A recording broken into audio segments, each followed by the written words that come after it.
Companheiro, um amigo, que é o Luiz.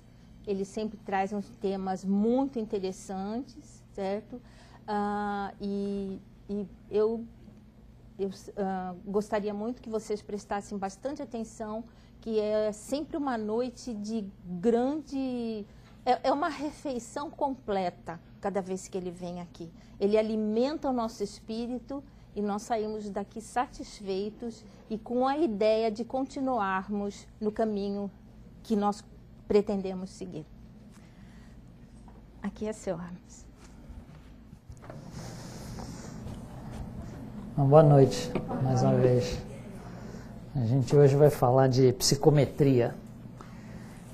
Esse é um assunto que foi, num passado aí, até talvez uns 20 anos atrás, talvez 15, 20 anos atrás, ainda era alvo de muito estudo, e dentro do espiritualismo, não só dentro do espiritismo, as linhas espiritualistas, os esotéricos mexiam muito com isso, mas de repente a coisa ficou assim meio que foi esquecida, né?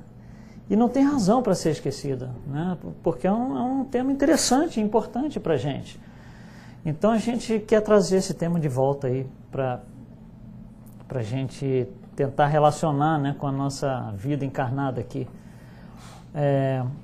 Nos livros Mecanismos da Mediunidade e nos Domínios da Mediunidade, do André Luiz, psicografado pelo Chico, em cada um desses livros tem um capítulo inteiro falando sobre isso. Então não é uma coisa que está escondida no fundo lá do livro, no fine print, como a gente fala, não, tem um capítulo inteiro em cada um desses livros.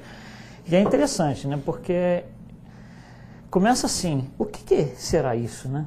Psicometria. Se a gente for olhar num dicionário, numa definição aí pela internet, a gente vai encontrar duas definições distintas que não têm relação nenhuma uma com a outra. Uma é uma definição da psicologia, que, como a gente vê aqui, é conjunto de técnicas utilizadas para medir uma gama de comportamento a ser estudados, ou seja, tem a ver com o estudo do comportamento. Isso não tem absolutamente nada a ver com a psicometria que a gente está falando. Isso é uma coisa de dentro da psicologia, quem estuda psicologia. A nossa coisa é do lado de cá, do lado da parapsicologia, né? Então, a Wikipedia, né, que não tem denominação religiosa nenhuma, é pura e simplesmente um dicionário online, eles definem assim, faculdade extrasensorial, que alguns poucos indivíduos, e são pouquíssimos mesmo, alguns poucos indivíduos possuem para extrair o conteúdo de algum objeto ou ambiente, né, impressos fora da realidade física. Ou seja, é aquela pessoa, um desses poucos, que tem a capacidade de tocar num objeto e ler a história daquele objeto, pelo menos parte da história daquele objeto. E não é uma coisa muito fácil da gente encontrar. São pessoas que dá para contar nos dedos de uma das mãos, talvez. É muito raro, né? Bom, isso é uma definição genérica, né? Não, sem denominação religiosa nenhuma. Para nós, né, dentro da doutrina espírita, nós temos a definição do lado encarnado e do lado desencarnado. Do lado desencarnado, a definição é a mesma, né? A questão de palavras, de vocabulário, né? A definição que vem do lado de lá, desencarnado, vem por André Luiz, e ele no livro Mecanismos da Mediunidade, ele coloca bem diretamente isso daqui, né? Que é uma faculdade de você ler impressões e recordações ao contato de objetos comuns. Então o objeto não precisa ser nada especial, pode ser qualquer coisa, uma caneta que a gente acha por aí, né? Ele não faz menção a nada especial, você não tem que ir em lugar nenhum, você não tem que fazer nada de especial. No livro Domínios da Mediunidade, existe uma certa parte durante a descrição, onde André Luiz e um grupo de outros espíritos desencarnados, né, vão com o instrutor Aulus fazer tem uma linha de aprendizado, né, que eles vão fazer uma espécie de uma turnê que a gente faria para aprender um monte de coisas, né? Numa dessas lições, né, lá fora, ele traz então o assunto psicometria. E ele define dessa forma, ele, Aulus, o instrutor de André Luiz, define dessa forma, a faculdade de perceber o lado oculto do ambiente e de ler impressões e lembranças ao contato de objetos e documentos, no domínio da sensação e distância. Então, considerando que o documento é um objeto, porque é um papel, né? Quer dizer, o documento, o conteúdo dele não está no papel, está na escrita, mas ainda assim vale o toque, né? Então, você vê uma coisa bem abrangente, e não só isso, o ambiente também, né? Então, o ambiente não é exatamente uma coisa que você toca aqui no ambiente, você simplesmente entra nele e essas pessoas, aqueles que têm sensibilidade para isso, Eles sentem o ambiente, eles são capazes de entrar num certo ambiente e contar uma história. Aqui aconteceu isso, aqui aconteceu aquilo, é uma coisa bem poderosa. Então essa é a definição que vem do plano desencarnado através de André Luiz. Mas no plano encarnado a gente estuda para lá e para cá e a gente vai definindo, né? E uma das pessoas, que é o professor Zimmermann, que escreveu o livro Perispírito, né? Que é um tijolão desse tamanho, que é uma fantástica obra de arte, né? Eu diria, ele trata bastante desse assunto numa certa parte do livro. E ele define da seguinte forma: a faculdade que permite captar a história e o estado atual. Olha só como está ficando interessante a definição, né? A gente vai aumentando assim essa definição, né? Captar a história e o estado atual, tanto dos seres vivos quanto dos objetos inanimados, e também, por vezes, a ambientes. Então já não é só objetos, é ambientes também. E outros elementos externos ligados à sua existência. Então, olha só, já começou a ampliar mais. Ele fala que você conta a história inteira, né? Você vê o estado atual, você consegue, né, ampliar a percepção do ambiente, vai aumentando a coisa. E um pouquinho mais na frente ele fala então isso, que a psicometria estaria classificada como vidência psicométrica. Então, se a gente for classificar isso, se for lá no Livro dos Médiuns, na classificação básica que Kardec nos dá, isso vai entrar como vidência. É uma vidência. Só que o método de você ver é o toque no objeto. O toque é um método, não é a faculdade em si, né? Tá, então é isso que a gente quer estudar. Como é que esse negócio ocorre? Então, para a gente classificar isso, para a gente entender onde isso entra dentro da codificação, né?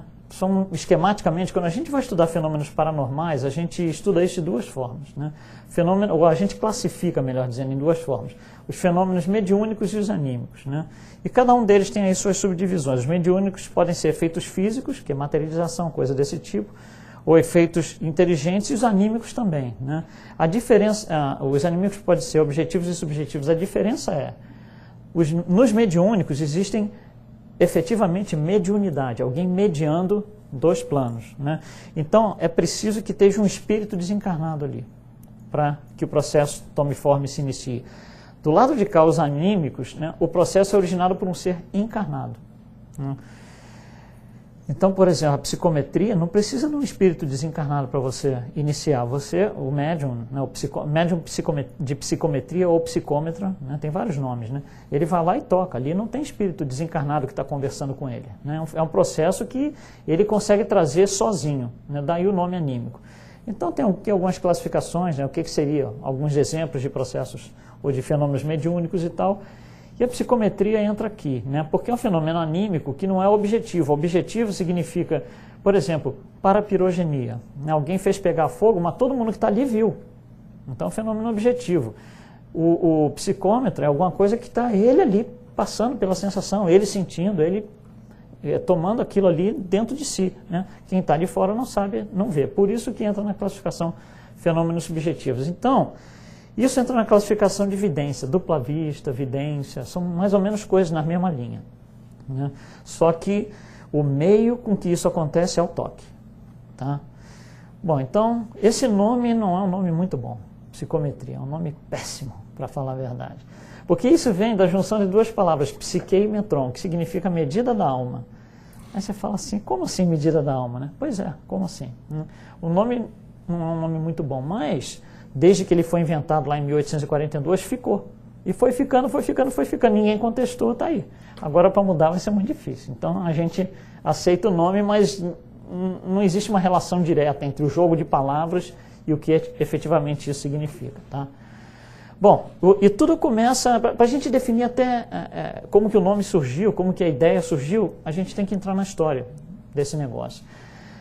Um bom ponto para a gente começar a história é aqui, ó, na Guerra de Secessão aqui dos Estados Unidos, quando o Norte e Sul, né, vão brigar lá e acabam se dividindo. A guerra começa em 1861 e na iminência dessa guerra começar, quando o Norte e Sul estavam começando ali a se desentender mais fervorosamente, um bispo, né, do estado de Kentucky, ele ficava ali na região de Kentucky e Tennessee, chamado Leonidas Polk.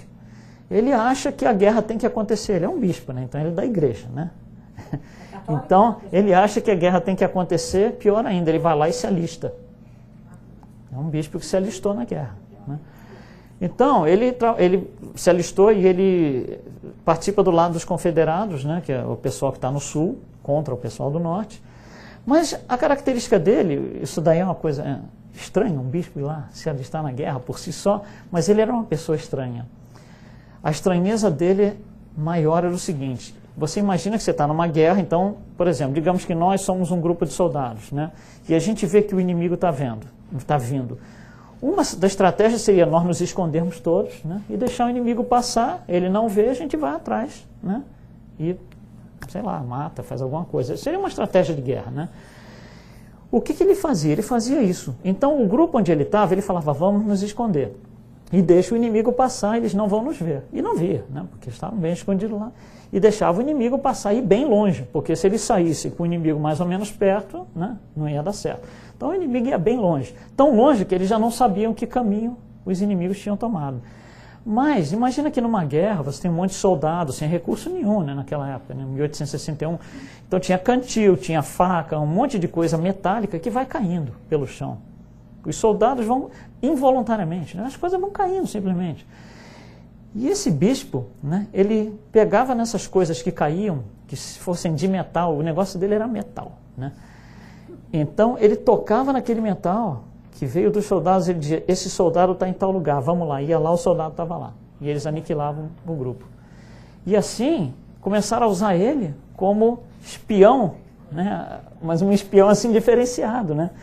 Começaram a falar, não, esse cara tem, vou colocar esse cara nos lugares estratégicos da guerra, né? Porque esse cara tem uma capacidade interessantíssima. Bom, isso é a história dele dentro da guerra, que a gente não está muito interessado. A gente está interessado na capacidade dele tocar no metal e saber onde é que os soldados estavam indo, onde é que as tropas estavam indo, o que eles iam fazer, o que eles haviam conversado entre eles, qual era a estratégia. Ele conseguia captar isso tudo. Por isso que eles iam lá e conseguiam combater, né? E aí, então isso é mais ou menos, a guerra começou em 1861, então isso acontece aí entre 1861 e 1864, né, quando ele morre. E uma pessoa aqui nos Estados Unidos, né, lá em cima em Ohio, começou a se interessar pela história dele, porque ele ouviu essa história e falou, puxa, mas isso é um negócio muito interessante, né? E esse cara, que é o Buchanan, ele era um espiritualista. E ele falou, não, peraí, eu tenho que investigar esse negócio aqui. Eu não estou interessado na guerra, mas eu estou interessado na habilidade, na capacidade que esse homem tinha. Ele vai lá, fuça, começa a estudar, começa a conversar com um monte de gente que conheceu o bispo. Se você olhar ali as datas, né, tá mais ou menos na mesma, são contemporâneos, né? E ele começa a ficar muito, muito, muito interessado. Ele vai perguntando às pessoas que conheceram o bispo sobre a sua história antes dele ir para a guerra, né? Antes dele ser conhecido por essa faculdade. E o pessoal falava, não, ele era desde criança, ele era fantástico, ele tocava no metal. E aí ele fala, não, tem alguma coisa aqui que a gente não sabe, a gente tem que estudar. Então ele se dedica, e ele é o primeiro que realmente mergulha de cabeça a tentar compreender o que é isso. E outra coisa, né, se é dada, porque uma das coisas que ele pensava é o seguinte, se alguém tem essa habilidade, essa faculdade deve servir para alguma coisa. Então eu só vou conseguir entender para que serve depois que entender como é que a coisa funciona, né? Por isso que ele foi atrás. Bom, isso é mais ou menos aí, ele começa a estudar isso em 1860 e pouquinho, né?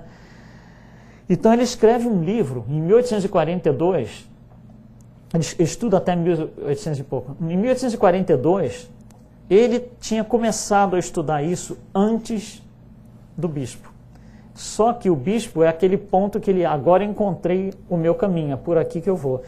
Então, em 1842, ele já tinha definido o termo psicometria, que é essa junção de psique, né, e metron, e deu o nome de psicometria. Então, o termo vem de 1842, vem muito antes de Kardec. Então, você não vai encontrar esse nome na codificação, porque Kardec não usa esse nome, era um nome que estava ainda, né, tomando forma, não era conhecido, não era uma coisa exposta como é hoje, né? Mas aí, no final da sua vida, em 1889, com já 40 anos de experiência, ele escreve um livro contando tudo o que ele sabia, todas as pesquisas dele, e esse livro é chamado Manual de Psicometria. Para quem tem interesse nessa área, isso é a Bíblia, por assim dizer, da psicometria, né? É o livro de referência para todo psicômetro. É aqui que todos os psicômetros, né, começam a sua carreira, por assim dizer, né? Bom, nessa época, né, um inglês, né, chamado William Denton, se muda da Inglaterra para a mesma cidade onde está o Buchanan, sem saber um que o outro existe, né?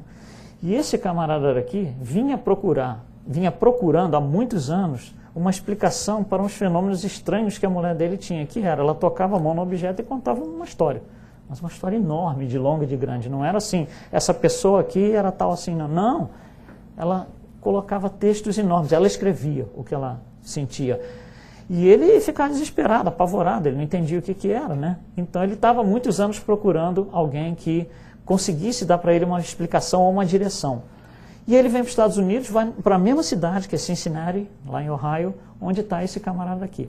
Por coincidência, os dois nunca se encontraram. Viveram na mesma época, na mesma cidade, né? Um procurando gente para ajudar e o outro procurando alguém para explicar, e nunca se encontraram. Mas você vê como é que chegaram perto, mas um deixou o trabalho que o outro pegou, né? Então, quando o William Denton descobre todo o trabalho do Buchanan, ele fala, esse é o meu caminho. Agora encontrei, agora eu vou pegar o manual de psicometria que ele escreveu e é aqui que eu vou, né, seguir a minha linha. E ele segue. E ele escreve um livro, então, que tem 110 contos psicométricos que a mulher dele, Elizabeth Denton, escrevia. Ele publicou um livro com 110 desses fenômenos. Porque a mulher dele, ela tocava, por exemplo, nessa garrafa, ela ia lá e contava uma história. Então ela escrevia, eram várias páginas. E realmente ele compilou um livro que era um calhamaço de páginas. Uma coisa desse tamanho que tem 110 contos, né? Todos esses daí. Alguns deles a gente vai falar aqui. Bom, o tempo vai passando, outras pessoas, aí a coisa já está aumentando, já está ficando mais pública, né? Uma pessoa que se interessa muito, Ernesto Bozano, que já começa a relacionar mais com a gente aqui, né, no Espiritismo. Ernesto Bozano foi um dos grandes estudiosos da psicometria também, e quando ele começa a estudar isso, ele vai na parte mais prática. Ele quer... O negócio dele é o seguinte, não quer estudar teoria, a teoria já está feita, já tem um monte de gente que escreveu, tem um livro com 110 casos, eu quero achar outras pessoas como aquela mulher, né, Elizabeth Denton, né, e ele começa a procurar pessoas vivas que têm essa habilidade, encontra alguns aqui e ali. Mas ele chega à seguinte conclusão, ó, tem alguma coisa de sintonia, porque se você pegar um objeto, por exemplo, pega essa garrafa, eu dou para uma pessoa que é um médium psicômetra, ele conta uma história. Eu dou para o outro, ele coloca a mão e fala, não estou sentindo nada. Então, não pode ser a limitação no objeto, a limitação é na sintonia de um com o outro, né? Porque aquele que diz, eu toco na garrafa aqui e não senti nada, mas ele toca na mesa, ele conta uma história. Então a habilidade ele tem, a faculdade ele tem. Ele não tem a faculdade para esse objeto. Como aquele outro psicômetra pode não ter a faculdade para esse objeto. E assim vai. Então ele fala, tem sintonia, né? Então ele começa a sinalizar, coisa que depois a gente vai descobrir, que o que está impregnado no objeto tem que estar em sintonia com o que a pessoa, o psicômetra, do seu estado mental, o seu estado psíquico. Porque se não tiver essa conexão, não vai, né? Um não consegue ler. Então ele fala que o objeto tem uma aura, por falta de palavras até, né? Ele coloca o objeto tem uma aura, a pessoa tem uma aura, as duas auras têm que se conversar. Como se fosse uma interação entre perispíritos, né? Alguma coisa desse tipo. Então ele é o primeiro que traz essa possibilidade, né? Que não é que você, por exemplo, você não consegue fazer leitura psicométrica com um objeto, mas consegue fazer com um monte de outros, né? E mais recentemente, o nosso Hermínio Miranda, né, que nos deixou aí ano passado, ele escreve um livro sobre psicometria. Mas o que ele queria fazer era pegar aquele livro do Denton, dos 110 casos, e traduzir. Mas no livro que ele escreve, né, que se chama, esse daqui, Memória Cósmica, ele explica isso. Se eu for pegar um livro e traduzir 110 casos, no meio do caminho todo mundo dormiu. Porque são casos de outra época, da Inglaterra, são coisas que a gente não... objetos que a gente nem usa mais, você vai falar de candelabro, a maioria das pessoas não sabe o que é. E ele fica nessa coisa assim, vai ser maçante e não vai transmitir nada para as pessoas. Então ele fica se debatendo por 8 anos, pensando o que ele vai fazer com o livro. E ele chega à seguinte conclusão, é melhor escrever um livro sobre esse livro. E é isso que ele faz. Então esse livro que ele escreveu, Memória Cósmica, é um livro que pega tudo que está aqui, né? Ele, né, pega a essência, faz umas considerações e coloca, dos 110 casos, ele publica 11, mas sucintos, não o caso inteiro, né? Então esse livro do Hermínio Miranda é muito interessante, chama Memória Cósmica. Bom, então isso é a história da coisa. Como é que funciona? Qual que é a dinâmica do da psicometria. Como é que acontece o processo, o fenômeno? Né? Isso aqui é interessante. Se a gente souber, a gente vai para frente. Né? Então, no mínimo, tem 3 coisas que a gente tem que considerar. Primeiro, o médium psicômetra, ele é a pessoa física. Né? Segundo, o objeto. Então, a gente tem que estudar o que acontece com o médium, com o objeto. E terceiro, a informação que é obtida. No mínimo, são essas 3 coisas. Né? Tem algumas outras considerações, mas isso aqui é o básico. Se eu conseguir entender o psicômetra, né? Entendeu a participação, digamos assim, do objeto e a informação, eu entendi o processo. Então a gente vai começar pelo psicômetro. Isso está no livro Mecanismos da Mediunidade, tem um capítulo inteiro sobre isso. Né? O que a gente fez é pegar a essência desse capítulo e listar numa sequência cronológica como é que acontece o processo. Então, primeiro, o médium psicômetro ele tem que se concentrar, como toda e qualquer mediunidade. Então ele vai lá e se concentra.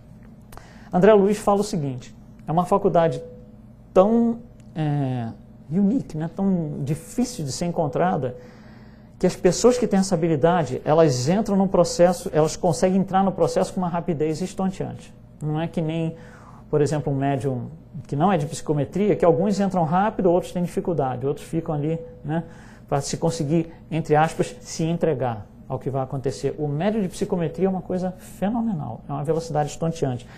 E aí ele fala, é porque eles têm reflexo condicionado. Eles já estão, o reflexo deles já está condicionado. É para fazer psicometria, tá, pum, fecha o olho, tá, começa. É uma coisa assim, muito rápida, né? Por causa vem com a habilidade que ele tem, tá? Depois que isso acontece, depois que ele toca no objeto, o que vai acontecer é que o perispírito dele vai começar a se expandir, né? Uma das características do perispírito é expansibilidade, como a gente sabe. Essa expansibilidade ela acontece porque começam a se desarticular as forças nervosas. As forças nervosas é o que liga o perispírito no corpo físico. É como se você comece a desatar os laços. Né? Vai começar o perispírito a se afastar, por assim dizer, do corpo físico. Né? Depois disso, começam os centros de força a se liberar. Então, os centros de força do perispírito começam a se afastar do corpo. Se a gente imaginar que os centros de força são pequenos cones, que é o que a gente normalmente imagina. Então, digamos que seja um cone pequenininho. Quando o perispírito se afasta, esse cone começa a ficar muito grande, porque o perispírito está se afastando. Então, é como se isso expandisse. Né? É como a gente vê às vezes em desenho animado, por exemplo, um certo personagem se assusta, ele abre o olho, faz assim, o olho sai para fora. Né? A gente vê muito isso em desenho animado, o olho sai assim para fora, o ouvido sai para fora. É mais ou menos isso aí, quer dizer, existe uma expansibilidade dos centros de força, eles se abriram e se expandiram. Depois que isso acontece, toda a potencialidade do ouvido, do olho, dos sentidos é transferida para aquele, entre aspas, ouvido expandido, visão expandida, tato expandido. Né? Então, a potencialidade é transferida. Então, a partir daquele momento, o médium de psicometria, se ele tem que, por exemplo, eu toquei aqui, né, e eu vou lá na cena onde alguém, sei lá, jogou a garrafa na cabeça do outro, por exemplo. Né? Essa cena que eu vou pegar, vai chegar alguma hora que eu vou estar vendo isso, mas não é com a visão, com o aparelho óptico mais. É com a visão mental, é com a minha potencialidade transferida da visão do corpo físico para a visão perispiritual. Né? Por isso que ele é capaz de ver mesmo. Né? Então, depois disso, o que acontece? Existe um aumento da sensibilidade, ele consegue perceber e sentir, ouvir a audição, ouvir a visão, tudo numa quantidade muito mais rápida, numa forma muito mais rápida e um poder de absorção muito maior. Então a capacidade visual dele é muito maior. Tanto é que essas pessoas, né, quando eles voltam, eles são capazes de dizer detalhes que você fala, mas como que é possível você ver tal coisa? Né? Eles veem coisas que, se fosse numa cena normal, nós olhando com nossos olhos físicos, a gente não conseguiria nem detectar, porque o nosso olho físico tem as limitações todas. Né? Depois que existe esse aumento de expansibilidade e sensibilidade, que ele está, né, os sentidos estão lá para fora, o que acontece é uma espécie de um desdobramento do corpo espiritual, onde aí o psicômetra vai se integrar na cena onde ele tem que estar. Ele vai se entregar e se integrar na cena, como se ele falasse, aqui estou eu. Como? Como se ele se materializasse do outro lado? Não é materializar, porque é mental. Mental, né? Ele está com os olhos da mente, ele está com o ouvido da mente. Né? Ele está expandido, o perispírito dele está expandido, mas ele não materializa do lado de lá. Tá? E aí ele entra em contato então com o ambiente onde ele tem que ir, né? E ele vai seguir um mapa. Porque quando eu preciso entender, por exemplo, o que aconteceu com um relógio, tá? No ano de 1775, como é que eu vou fazer? Eu preciso de um mapa para chegar lá. Alguém tem que me dar um mapa, preciso de um GPS, né? Então, se a gente pensar, por exemplo, no caso do GPS nosso aqui, né, que a gente tem nos carros, se esse prédio aqui tivesse 10 andares, tá, e eu preciso sair da minha casa e vir nesse endereço no 10º andar, o GPS do meu carro vai me colocar lá? Não vai. Ele vai me colocar, no melhor caso, aqui no estacionamento. Então, ele funciona, mas ele é limitado. Ele não consegue me colocar em nada que não é no 1º andar. Eu não consigo no 3º andar com ele, no 5º, no 10º, né? Porque existe uma limitação. Para nós, para você dirigir um carro, está ótimo, é o suficiente, mas existe uma imperfeição aí. Quando o psicômetra vai lá, ele precisa de uma precisão absurda. Porque dizer para mim, olha, você vai aqui, ali, você para naquele estacionamento e o prédio é em frente, não funciona para o psicômetra. Ele tem que ter hora, minuto, local, data, tudo bonitinho para ele ir lá e olhar o que aconteceu e trazer a informação, né? Então o desafio dele é muito maior. Então, quando ele toca no objeto, o objeto em si, ele não tem informação. A informação não está no objeto. A história que eu joguei essa garrafa na cabeça de alguém, ou alguém jogou a garrafa na cabeça do outro, não está na garrafa. A garrafa é um apontador, é um índice. A garrafa aponta, é o GPS. Ó, você tem que ir lá e essa informação você vai ver. Não é como uma fita magnética, né? Por exemplo, que você, não, está aqui a informação, vamos tocar, a fita está aqui, pronto, ouviu o que falou. Não é isso. O objeto é um índice. Então, o psicômetra, ele tem que ler o índice e ir até lá, para pegar a informação. Então, olha como está complicando, né? Não é por isso que não é uma coisa simples, né? Então, uma das coisas que a gente nota nos objetos, quer dizer, os psicômetros nos falam, é que os objetos apresentam fluidos, né? E algumas vezes, quando o psicômetro toca no objeto, quando ele olha no objeto, fisicamente falando, no plano físico, ele é pura e simplesmente uma garrafa. Quando ele começa a se expandir, ele começa a ver que a garrafa está, por exemplo, potencializada com um monte de fluidos. Às vezes são opacos, às vezes são brancos, depende da história que está ali, né? Então, ali, quando ele passa por esse ponto, ele já sabe que ele está desdobrado, que ele já pode pegar o carro dele para ir na direção que ele tem que ir, que o GPS já está disponível nessa época, tá? Nesse ponto. Outra coisa, aqui está errado, é psicômetro, né, Alina? Desculpe. As emoções do médium de psicometria vão influir na garrafa. Porque se você pegar um objeto, não essa garrafa, muito antiga, um relógio aí de 300 anos, digamos que esse relógio teve 3 donos, a cada 100 anos ele teve um dono diferente. Cada dono colocou as suas impressões, impregnou esse objeto. Então o segundo dono colocou as suas impressões em cima do primeiro, né? Então as impressões do segundo agora são muito mais fortes do que do primeiro. O terceiro colocou as impressões muito mais fortes do que o segundo e o primeiro, e assim vai, né? E o psicômetra, ele tem as emoções dele. Se na hora que ele tocar, ele tiver com as emoções desequilibradas, as emoções dele vão se sobrepor às impressões que ele quer ler. E ele vai interferir no processo, ele não vai conseguir ler, porque ele mesmo vai destruir o processo. Então é muito importante que o estado mental do psicômetra seja uma limpeza, uma pureza extrema, senão ele não consegue ler. Ele mesmo contamina o objeto. Tá, e sobre a informação, essa informação, a explicação disso aí, a ciência está tentando chegar lá. Mas a nível de metafísica, o que se entende, do modo geral, é assim. Da mesma maneira que nós estamos mergulhados no fluido cósmico universal, todos nós estamos mergulhados no mundo de informação. Então esse fluido cósmico universal, ele contém informação também. A informação está em toda parte, em todo lugar, que pode ser acessada ou não, dependendo da pessoa, do merecimento, até um monte de coisas, né? Então, esse fluido cósmico universal, por assim dizer, que contém informação, tem um nome que foi dado há 5.000 anos pelos hindus que chama Akashi, né? Então, o que eles dizem é que esse Akashi retém toda a informação de toda a história, tudo o que aconteceu. Então, quando você quer ler alguma coisa, isso é chamado de registro akáshico, né? Porque vem da palavra Akashi. E a gente escreve em português, por incrível que pareça, com K e com SH. Né? Isso é uma palavra que se oficializou em português, escrita desse jeito. Registro akáshico. O que é um registro akáshico?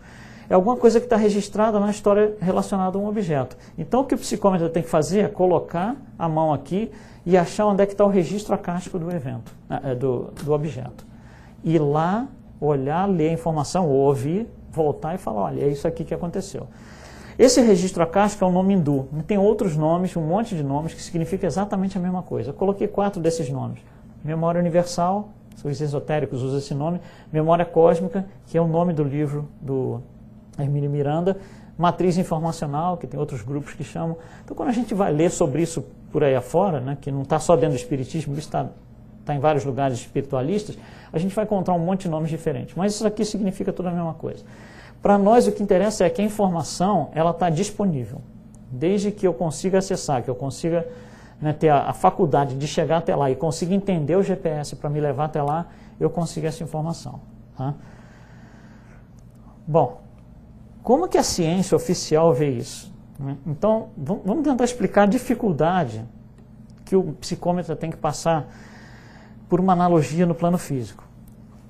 Qualquer ponto que está nessa sala, a gente consegue encontrar definindo 3 coisas. Né?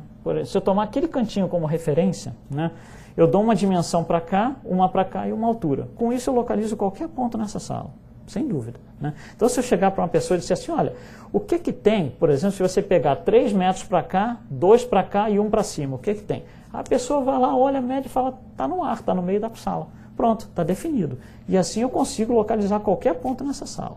Tá? Nós vivemos num mundo tridimensional. Aí eu chego para uma pessoa e digo assim, olha, acha para mim o que tem a 3 metros, 2 metros, 1 metro no ano de 1975.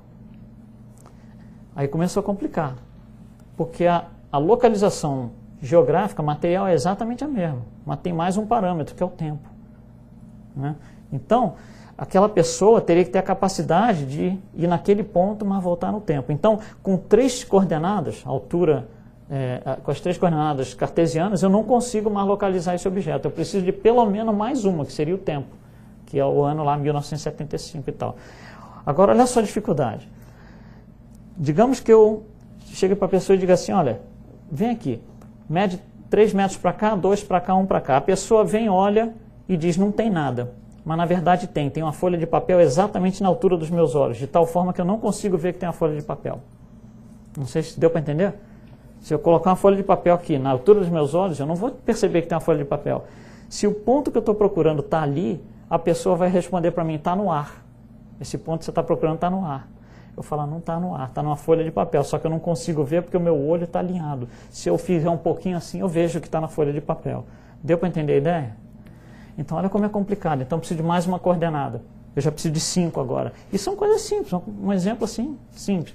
Agora, você imagina, no meio de todo esse emaranhado, né, de fluidos e tudo mais, o psicômetro achar alguma coisa.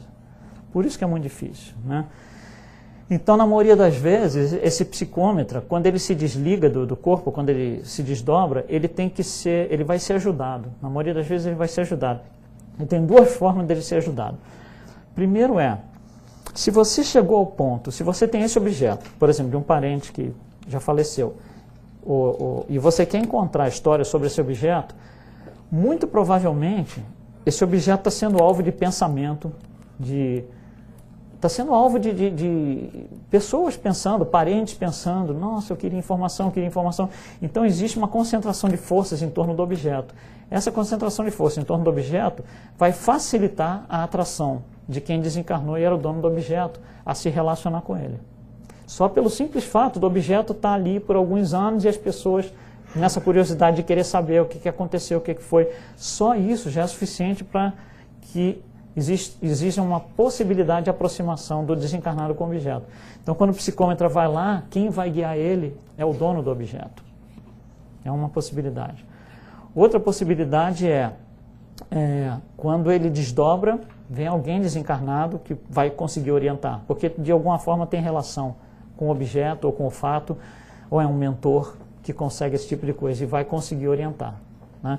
Então, são essas 2 formas do psicômetra ser levado até o evento. Uma outra coisa que a ciência considera, que é muito interessante, é o seguinte. Isso é a física quântica que estuda. Quando você tem um átomo, está ali um átomo, né, que tem o centro, o núcleo e vários elétrons em volta.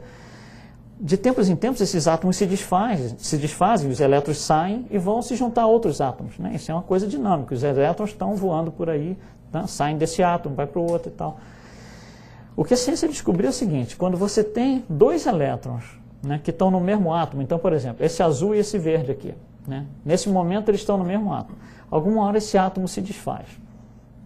E um elétron verde vai para um lado, o elétron azul vai para o outro lado. Lá no futuro, depois de alguma hora, digamos que o elétron azul veio parar neste outro novo átomo aqui, e o elétron verde foi para outro canto, né? O que a ciência sabe é, quando você tira um elétron, né, de um átomo e vai para outro, eles passam a ser correlacionados. De forma que o que acontecer com esse elétron aqui agora, vai fazer acontecer com o verde também. Então, olha só, você tem uma relação entre o dono do objeto e o objeto. Uma relação ali. Então, a ciência está procurando a explicação de psicometria por causa dessa característica aqui, chamada elétrons correlacionados. Então, deve existir uma correlação, esse é o pensamento da ciência, entre o objeto e o dono. Ele não chama de dono, ele chama de consciência, né? Deve existir uma relação. Então, é por aí que a ciência está tentando descobrir. É um desafio muito grande, porque é uma coisa muito complicada de você descobrir. Se a ciência está esbarrando ali no espírito e ainda não está aceitando, imagina você chegar nisso. Mas, pelo menos, estamos interessados em descobrir. Vamos falar de alguns casos interessantes que a gente ou lê por aí, ou vê, ou ouve falar, né? Primeiro, na própria literatura do André Luiz, né, quando eles saem para fazer a excursão lá de psicometria com Aulus, eles vão no museu, né? E o Aulus leva o pessoal, André Luiz e a equipe, no museu, porque ele fala que o museu é uma grande fonte de experiência prática de psicometria. E ele leva o pessoal onde tem o relógio, né? Desse relógio bem antigo lá. Se o relógio está no museu, ele pertenceu a alguém no passado, né? A pessoa desencarnou, não se sabe quantos anos, seja lá quem foi, ou teve vários donos, né? Alguma hora ninguém se interessou e foi lá para o museu, né? Mas ele teve vários donos. E tudo vai depender do apego que esse dono tinha ao objeto, né? Então, quando eles chegam no relógio, o André Luiz mostra que existe um espírito circundando o relógio ali, né? Aliás, um casal de espíritos circundando ali. Então, eles vão e voltam. Vai embora, volta. E aí ele explica, o Aulus, que é um psicômetra, no plano onde ele está, ele toca no relógio para captar a história e poder contar para o grupo, né? Então, ele toca no relógio e fala, o que está acontecendo é, esses dois espíritos foram marido e mulher na última encarnação, significava muito isso para ele, eles não estão apegados, não estão colocando fluidos nocivos, nada disso, não existe aquele apego material ao objeto, mas de tempos em tempos eles vêm juntos relembrar, né, alguma coisa do passado que tem um significado, obviamente, positivo para eles. Então eles iam de vez em quando e o grupo vê os dois chegando lá, né, no relógio e saindo. E aí ele leva o pessoal para ver um espelho lá no museu. E é complicado, porque ele chega e mostra para o pessoal o espelho e fala, olha só a quantidade de fluidos, né, nocivos, aqueles fluidos escuros, escurecidos em torno do objeto. E eles vêm, né?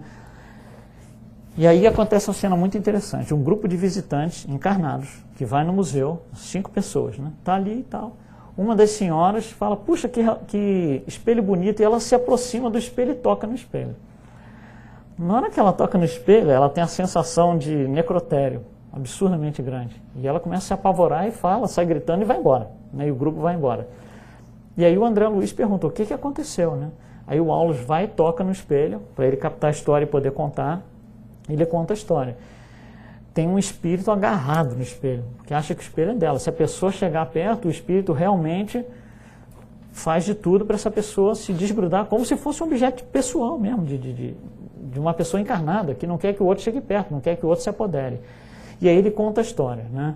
A história era, durante a Revolução Francesa, um casal e o seu filho mudou para o Brasil para fugir da Revolução, né? Mudou para o Brasil, para o Rio de Janeiro. O rapaz era um menino, cresceu, conheceu uma moça, né? Eles estavam a ponto de se casar quando os pais dele resolvem voltar para a França, porque a Revolução já tinha acabado, né? E aí o rapaz vai voltar junto com eles, então ele chega para a moça e fala, olha, nós estamos a ponto de casar, mas não vai dar, porque eu estou voltando para a França. Então faz o seguinte, eu vou voltar com meus pais e tudo, eles ajeitam a vida deles e eu volto para casar com você, né? Essa era a ideia. Para que você não me esqueça, eu te dou esse espelho de presente. E dá o espelho de presente para ela, para que ela mantenha a lembrança que ele já está vindo por aí, né? Bom, ele chega lá na França e esquece, né? Conhece uma francesa lá, fica com ela e nunca mais volta. E a moça está até aquele ponto agarrada no espelho. Desencarnou O espelho foi doado para o museu e ela está ali, o espelho é meu. Para você ver o problema do apego material. Né? Então, esse aqui talvez seja o grande ensinamento para nós espíritos. O apego material. O que esse espírito não sofre, teoricamente, por uma bobagem, né? Pelo menos da consideração nossa. Que bobagem, né? Mas olha só o que é você sair de uma complicação dessa. Né? Alguns exemplos mais práticos. Os paleontologistas usam psicometria. Eles adoram psicômetros. Porque você acha aquelas peças, você faz escavações, você acha aquelas peças que não tem relação com nada que você conhece, num lugar que não deveria ter aquilo, você quer um psicômetro ali para contar a história para você. Então, o psicômetro, ele tem a probabilidade de trazer, né, o seu trabalho, através da sua faculdade, né, de realmente colocar um valor histórico em certas coisas. Né? Outra é a investigação criminal, isso é muito usado na Inglaterra. Aqui nos Estados Unidos, de vez em quando, a gente ouve ele na Califórnia, eles usam no estado da Califórnia, não em todos os estados, mas na Inglaterra é muito usado a investigação criminal. Aconteceu um crime, né, a pessoa sumiu, por exemplo, não se sabe onde está, não dá notícia, não se sabe. Então, o que a família faz? Pega um objeto que a pessoa tinha um apego maior, ou que a pessoa tinha um carinho maior por aquele objeto, entrega na mão do psicômetro, ele vai lá e fala, o corpo está em tal lugar, e está. Né? Então, ajuda a solucionar muitos casos de crimes que, de outra forma, você não conseguiria ter ideia. Né? Um caso muito interessante aqui nos Estados Unidos é o Edgar Cayce. Não sei se vocês conhecem a história dele. Né? Sem contar a história inteira, ele, numa certa idade, acho que ele tinha quase uns 30 anos, ele começou a entrar em transe mediúnico, sem saber o que era na época. Né? Então ele fala, eu fico esquisito, eu tenho vontade de deitar, dormir, quando eu acordo, não sei nem onde eu estou direito. Aí a família começou a estudar, os irmãos, na verdade, começaram a pesquisar e entenderam que isso era um transe mediúnico. E aí eles perguntavam, mas o que é esse transe mediúnico? E ele contava, não, eu vou nos lugares assim, assado e tal, eu vou nos lugares que parece que eu estou no século, não sei quantos séculos lá atrás, depois parece que eu estou na época de Jesus, depois... E os irmãos ficam, mas peraí, como é que é isso, né? Aí ele, Edgar Cayce, sugere para os irmãos o seguinte, quando eu estiver entrando nesse estado de transe, porque... Né, ele fala, eu estou com vontade de dormir, os irmãos já sabem. Então vocês façam perguntas para mim, para ver se eu consigo responder. Né? E assim começou quase como uma coisa familiar, Então ele entrava no transe, na hora que ele estava entrando no transe, os irmãos perguntavam, traz uma informação, um nome, sei lá, digamos, o nome de um jornal da época, alguma coisa assim, né? Ele voltava e trazia, né?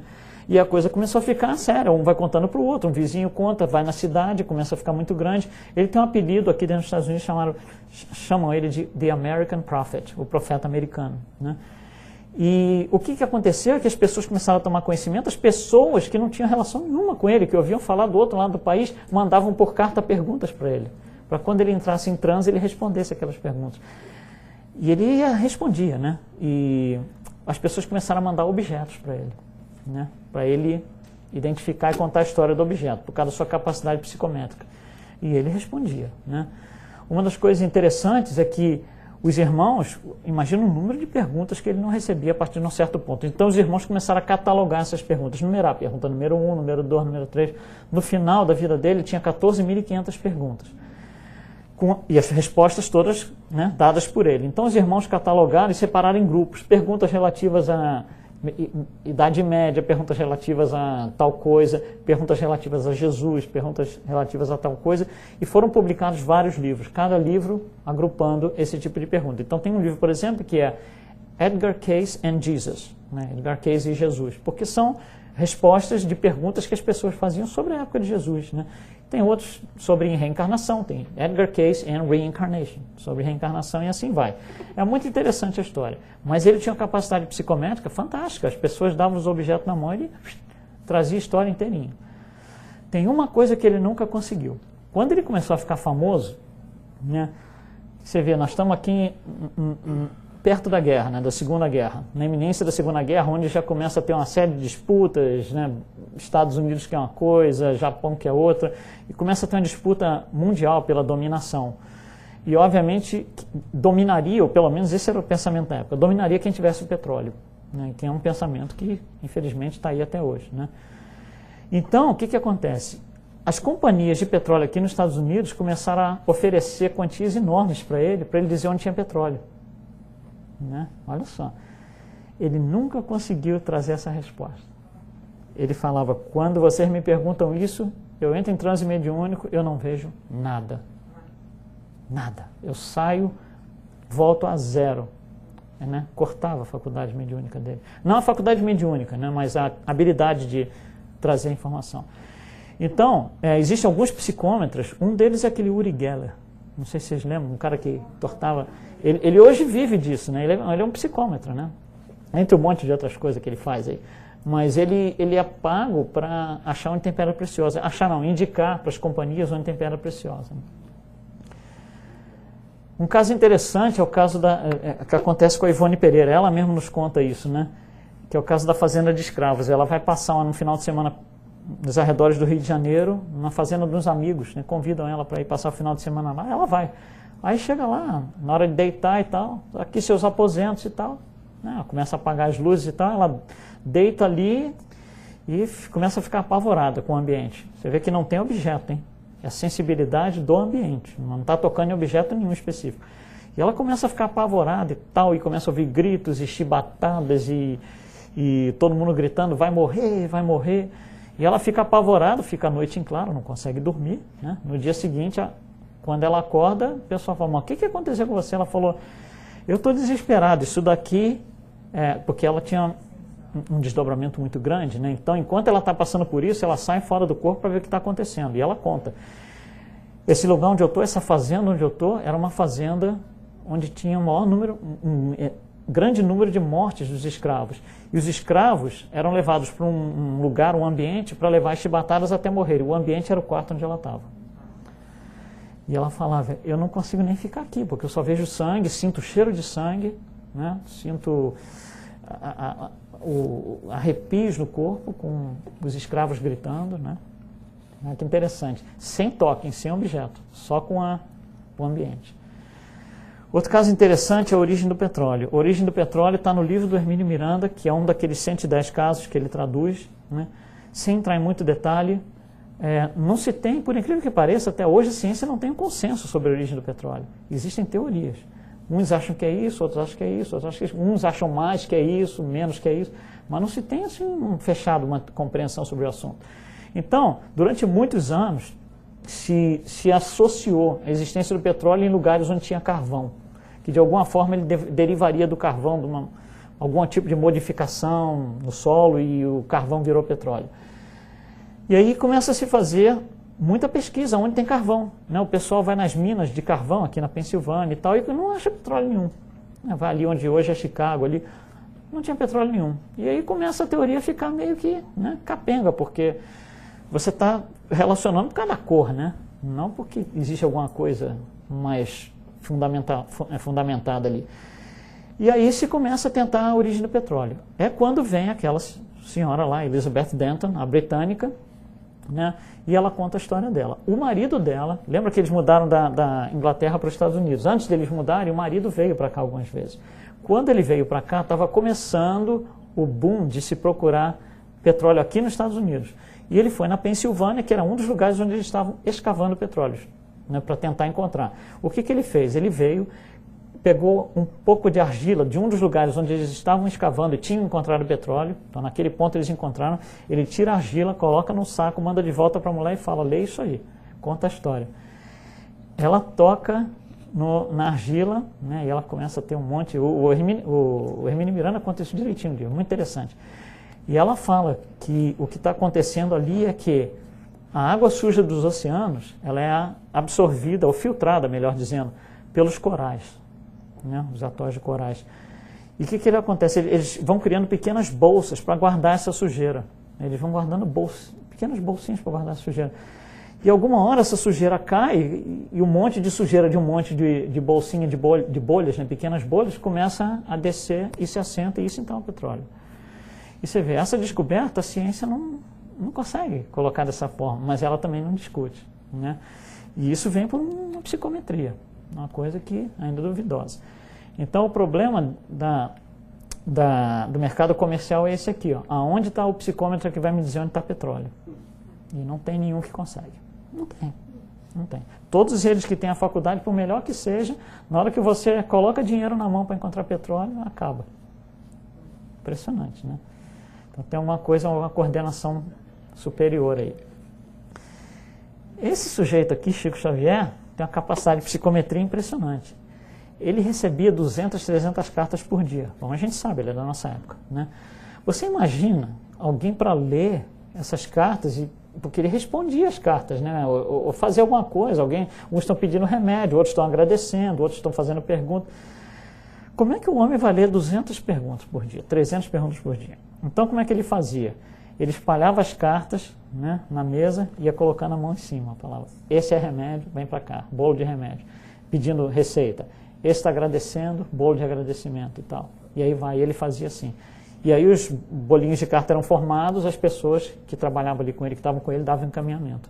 Mas ninguém lia para separar. Ele separava com a mão. Não tocava em cima da carta. Então, o que é, né?